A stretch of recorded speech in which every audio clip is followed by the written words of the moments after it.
প্রতিটা মানুষ আমরা মৃত্যুর ঠিক আগ মুহূর্তে যদি চিন্তা করার সুযোগ পাই, তাহলে প্রত্যেকের চিন্তা আসবে যে আমার জীবনে কি কি করার সুযোগ ছিল অথচ আমি করিনি। অতএব জীবনের প্রতিটি মুহূর্তকে, প্রতিটি সেকেন্ডকে মূল্যায়ন করা উচিত একজন মুমিনের জন্য।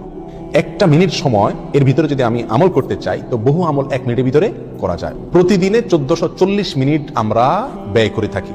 এই 1440 মিনিট থেকে প্রতিদিন যদি 1 মিনিট আমি আমল করি আর এটা নিয়মিত করি আমার মৃত্যু পর্যন্ত, ইনশাআল্লাহ দেখা যাবে আমার আমল নামায় আমলের বিশাল পাহাড় জমা হয়ে গেছে। কিভাবে সেটা, কিসে আমল আমরা 1 মিনিটের ভিতরে এত আমল করতে পারি? কয়েকটা আমরা নজির স্বরূপ বলতে পারি। 1 মিনিটের ভিতরে আমি যদি সুবহানাল্লাহ পড়ি, 1 মিনিট সুবহানাল্লাহ পড়লে 100 বার সুবহানাল্লাহ বলা যায়।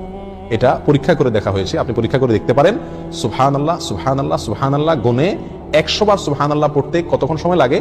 সর্বোচ্চ 1 মিনিট সময় লাগে। 1 মিনিট আপনি 100 বার সুবহানাল্লাহ পড়তে পারেন। আর 100 বার সুবহানাল্লাহ পড়লে কি হবে? সহিহ মুসলিম হাদিসে আসছে, নবী সাল্লাল্লাহু আলাইহি ওয়াসাল্লাম বলেছেন, কেউ যদি 100 বার সুবহানাল্লাহ পড়ে, আল্লাহ সুবহানাহু ওয়া তাআলা তাকে 1000